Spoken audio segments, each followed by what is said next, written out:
So we all knew it would be a matter of time before the voice actress for Intergalactic, the Erratic Prophet, would be exposed for being an absolute wokey lunatic. Yes, sir. So apparently, this actress has all these tweets, all these speeches, all this stuff on social media that's exposed her as somebody that wants a woke agenda pushed out there. So if you haven't been paying attention, this character Jordan A. Moon, who's in Naughty Dog's newest game, Intergalactic, is going to be played by Tati Gabrielle. So this character has been a topic of discussion the last couple days. A lot of people don't like the appearance, the strong, masculine, bald headed female.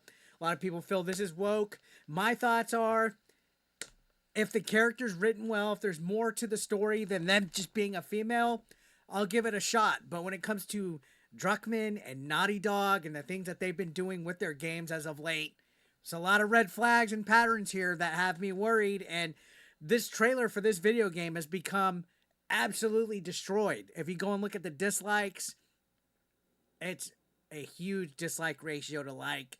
Comments are closed on Naughty Dog's official upload of this. They know they fucked up. So Tati Gabrielle, the actress who plays the character Jordan A. Moon, and Naughty Dog's upcoming Intergalactic, has made it clear that she not only wants the vile LGBTQ plus agenda normalized, but embraced. Now, for me, if you're messing with children, if you're pushing it to kids, if you're pushing this whole aspect of non-binary bullshit into our video games, I can't get behind that. All right. When you're trying to indoctrinate people, when you're shoving it, and if people don't want to comply, it becomes a little bit cringe when you guys are out there spitting venom towards people, calling them bigots and all this crap, saying that they're hateful. When you see that what these people push out there is hateful themselves. So apparently there was an interview back in March where it was part of the Unforgettable Gala that was brought to the attention of the public by Grum. So shout outs to Grums again. Gabrielle states, as far as with non-binary and transgender, I hope that we just start seeing that the future is here, whether we like it or not. We need to not just accept it, but embrace it. Embracing something and seeing not only the beauty in it, but the way it contributes to the world and contributes to the way that anybody of any gender, race, creed, and color can form their identity and can walk through the world with pride and their chin held up high, like I think is so important for the generation coming behind us. So again, this is a whacktivist, as I like to say. So I guess this is the clip of them saying that at this gala. You can see she's literally dressed like a witch.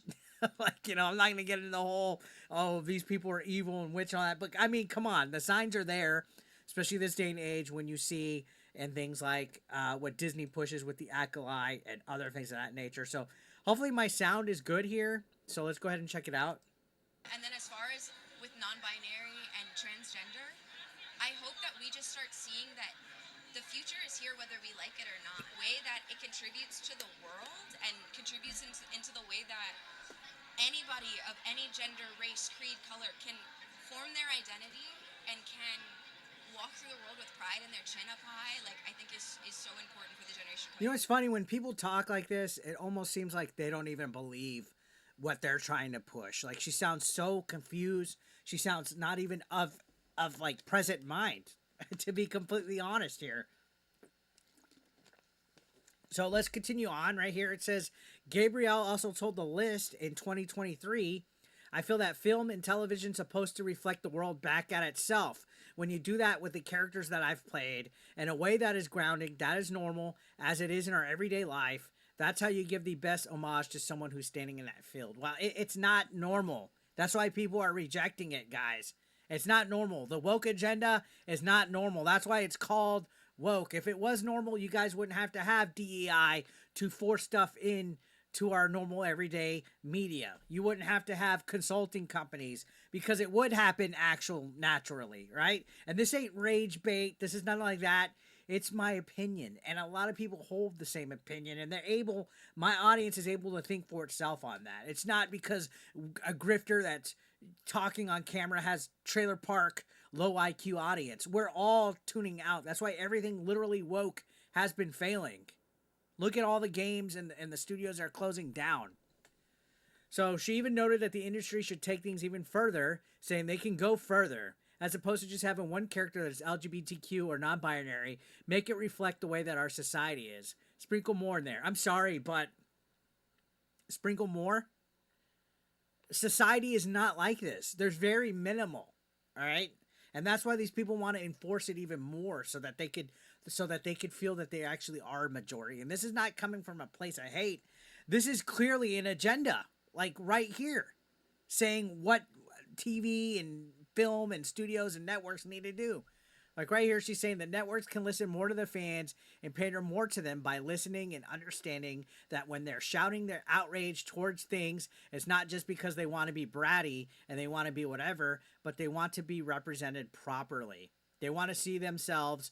We all watch movies as children and find a piece of ourselves in a character, and that's what gives us inspiration or hope for our own future. If they listen a little bit more, we can go a lot further. The problem is that they want to be represented, but they don't want opposing arguments, opposing thoughts, beliefs to be represented. That's the issue. It's like when you look at what's going on with Obsidian, how they want to get rid of crusty white guys and just hire a whole bunch of everybody but white. They want to eliminate, they want to be the ones that are exclusionary. Diversity is not inclusive, guys. It's exclusionary.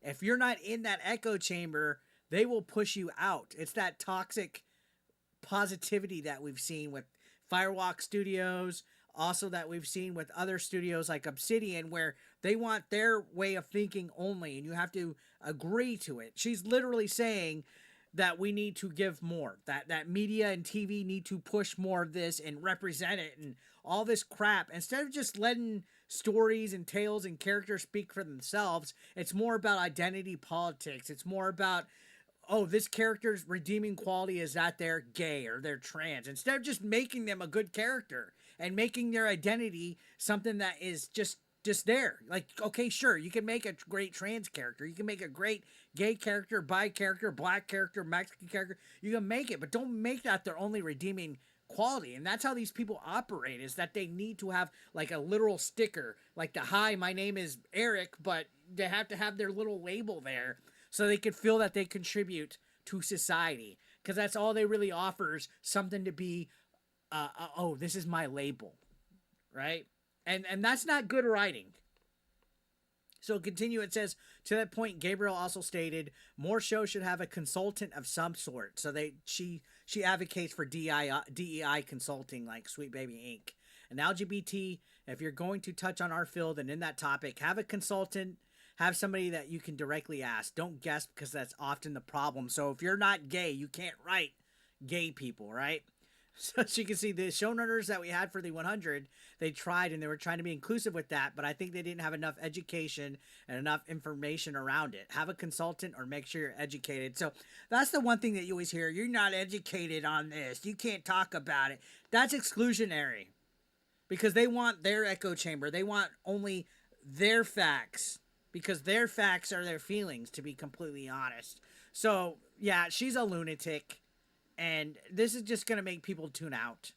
This is just going to make people tune out of a game that they're already starting to tune out. Again, the trailer is being dislike bombed to high hell. Sony's going to learn once again. They're going to learn once again that people are tuning out on this mess. And I'm sure we're going to see a lot more stuff, like old tweets from not just this voice actress, but other people working on the game, other people that are developers for it, community managers, you name it. It's like a cycle. It repeats itself, and we've seen it time and time again this year with all these games. So yeah, interesting article from the Fandom Pulse. Shout outs to John F. Trent again for writing another banger article. These guys definitely give pretty good takes that I like to read. You know what I mean? I find out for myself, I look at it, but I was able to form my own thoughts just like thousands of others did watching this trailer.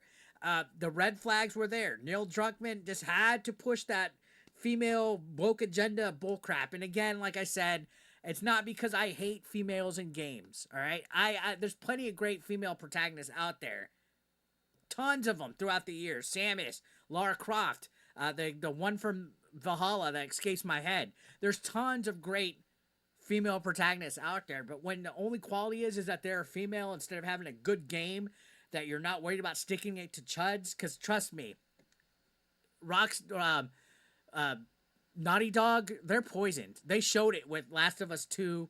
They've showed that they're just worried about this whole woke ideology instead of actually making stuff to entertain people. So, again, looks like it could have had potential, but they just have to go that little fucking step too far. That's why it's called infecting, like a woke hive mind virus, right? So we'll see what happens with this game. I might still check it out, to be completely honest, because I like to look at perspectives and check everything out, unless I know for sure it's a game that I don't want to check, like Dustborn or something like that. But, you know, this is the next big flop, in my opinion. It's going to be blamed on gamers that it fails. And you know what? If it does good, then I'll say, hey, I was wrong. That's the beauty of opinion. So many people don't understand what opinion is. You're allowed to give an opinion, a first impression, speculate, and if you're wrong, you're wrong. That's not grifting. I think people lost what that term means. But anyways, let me know your thoughts in the comment section down below. Subscribe if you're brand new. I'll see you on the next one, guys. Thank you for watching as always. Take care.